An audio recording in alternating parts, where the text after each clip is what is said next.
purport to uphold the impeachment in the face of his decision or violation of the Constitution is in itself a violation and derogation of his responsibility under Article 165. Decisions made in violation of the Constitutions are null and void. Lord Denning in Macfoy declared that if an act is void, then it is, in law, a nullity. It is not only bad, but incurably bad. You cannot put something on nothing and expect it to stay there. It will collapse. How then would a three-judge bench argued that the non-derogable right to fair trial was violation in the impeachment process? Then they turned around and tell the Kenyan people that regardless, the impeachment was valid. What a paradox. Dear Kenyans, we recall that on 31st October 2024, while setting aside conservatory orders issued by the High Court, this very bench gave an undertaking in open court that there did not exist any violation without remedy or outside the reach of the court.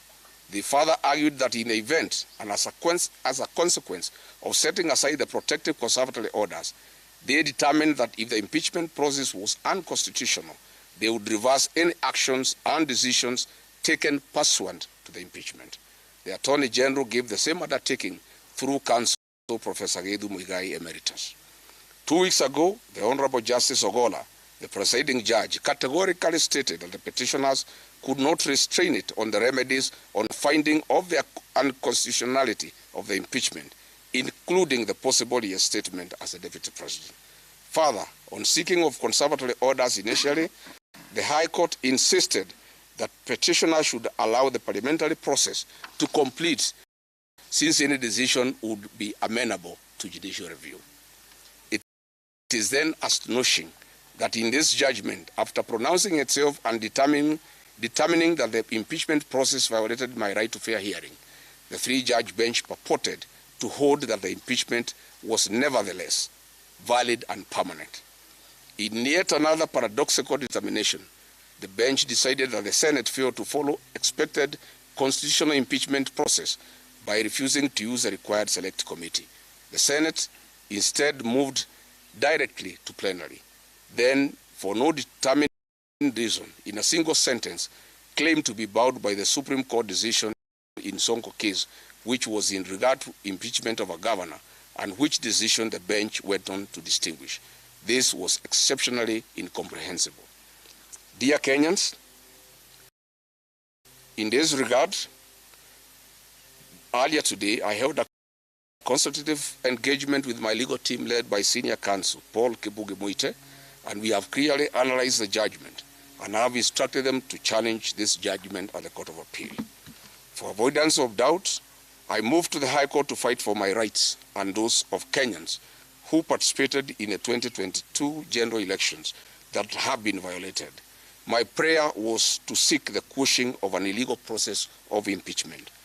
It is only after the determination of illegality, as has already happened, and setting aside of the impeachment, as should have happened, we were to consider asking for damages for constitutional violations. The 50 million Kenya shillings awarded to me is an insult to my fundamental rights and freedoms and a mockery of the Constitution. We are not interested. Money was never the issue here. Justice and constitutional supremacy was.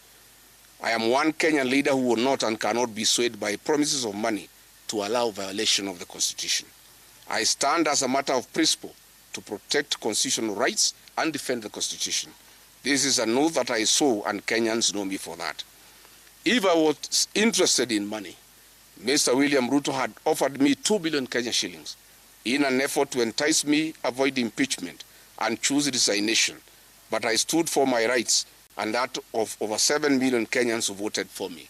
I rejected this offer and faced the National Assembly. This is in public domain.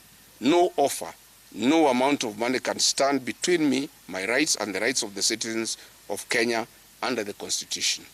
So if I could reject 2 billion, offering me 50 million is a serious joke.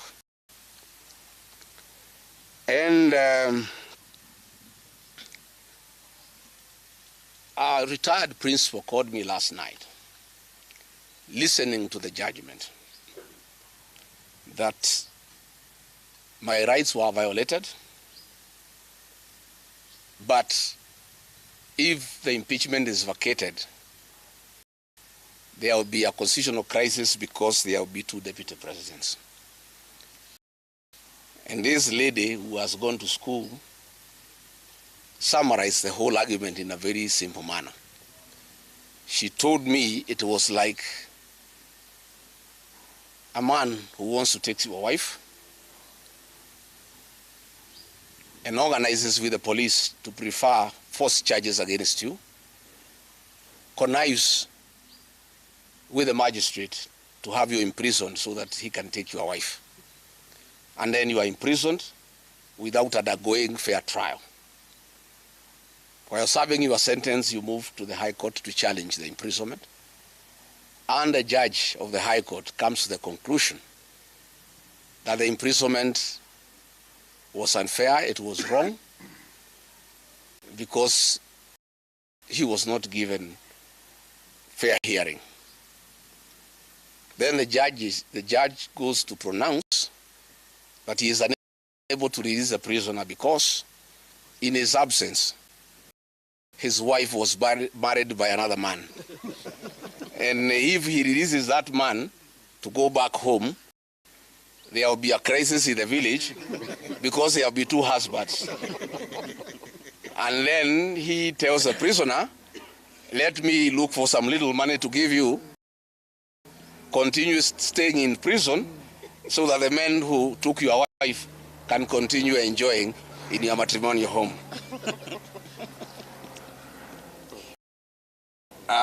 Fellow Kenyans, my supporters and Kenyans from across the country have reached out to me. They are enraged, bitter, and apprehensive about the false narratives being spread by the state that I'm ineligible to run for office as President of the Republic of Kenya.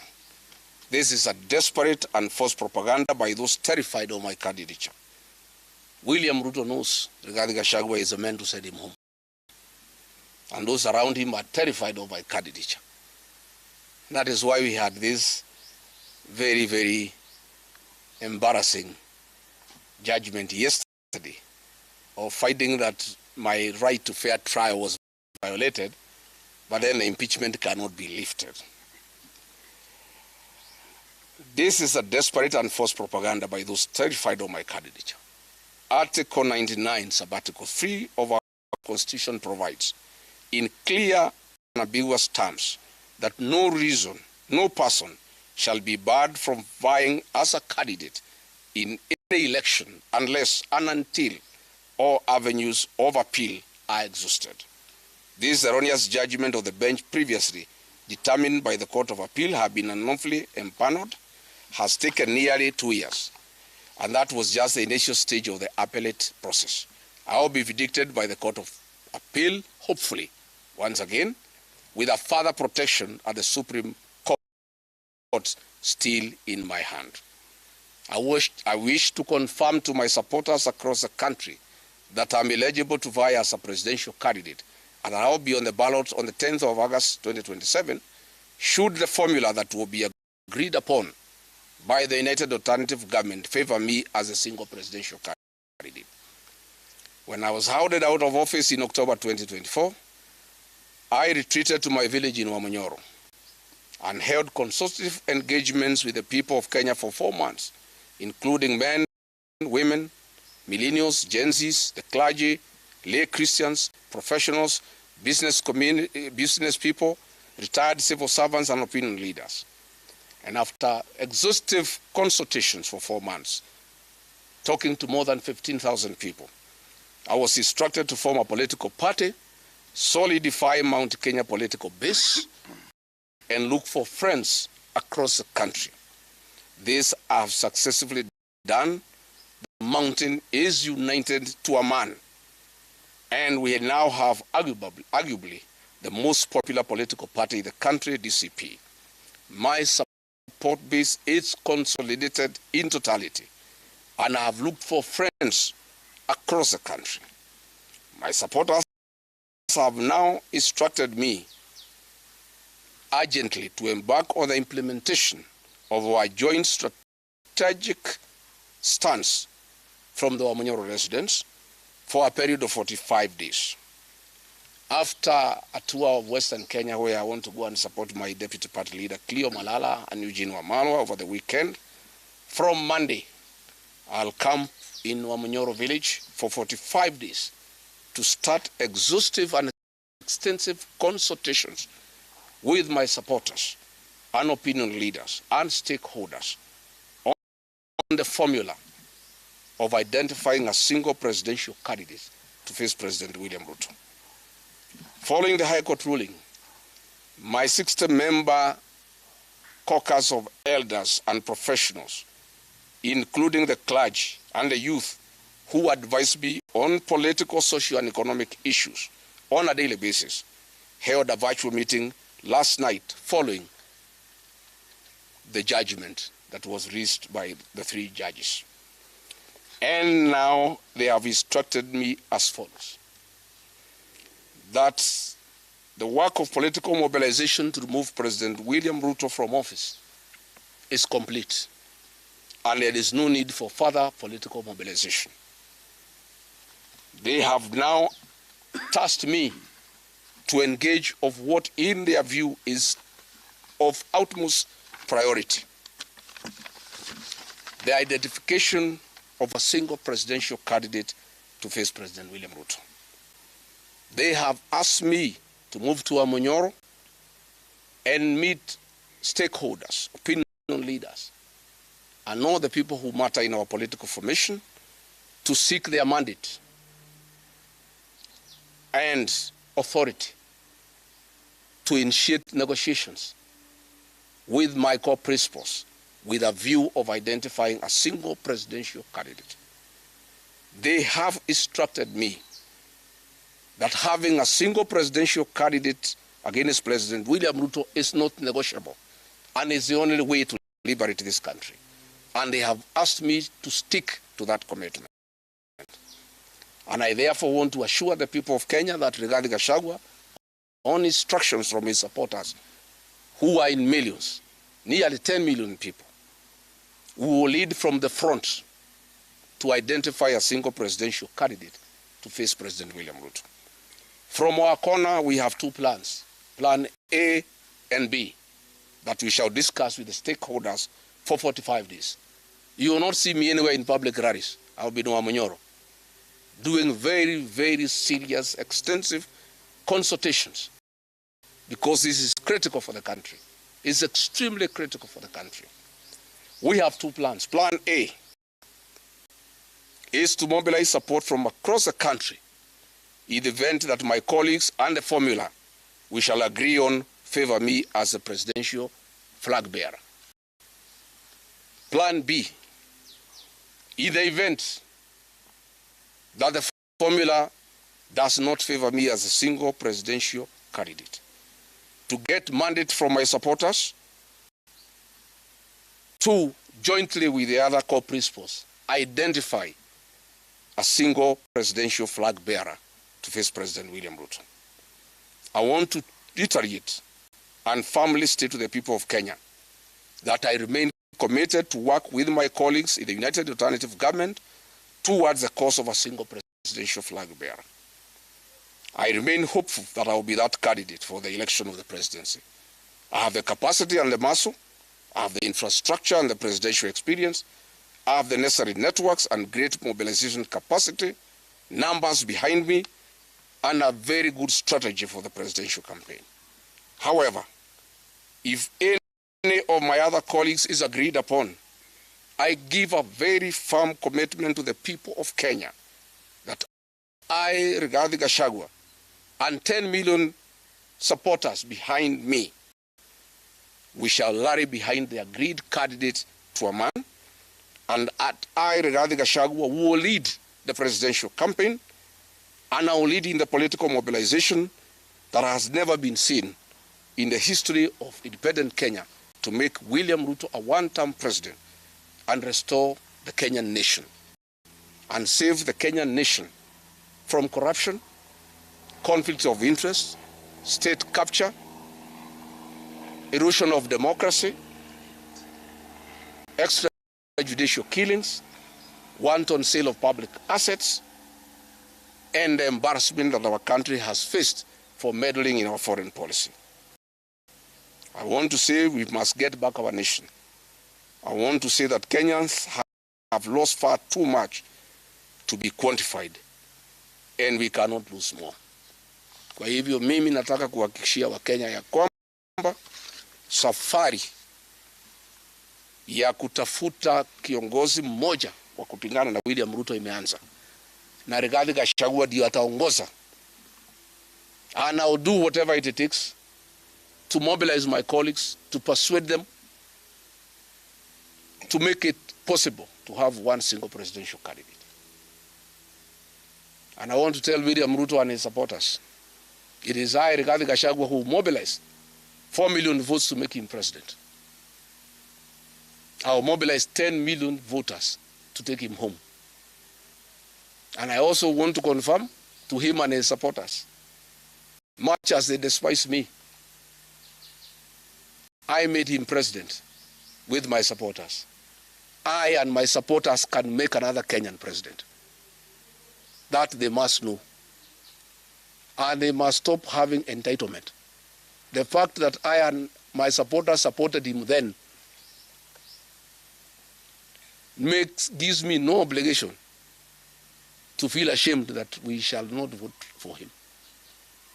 I want to confirm that if I'm not the flag bearer, I and my supporters will support another Kenyan. And I am committed. And I will do whatever it takes with my colleagues to make sure there is no division within the opposition, to make sure that everybody moves along, to persuade all my supporters to move along with me, that in case it is not me, I'll persuade all my supporters. All my supporters, including President Uhuru Kenyatta, who is my supporter, that all of us from our support base will put our vote in one basket in favor of the agreed presidential candidate,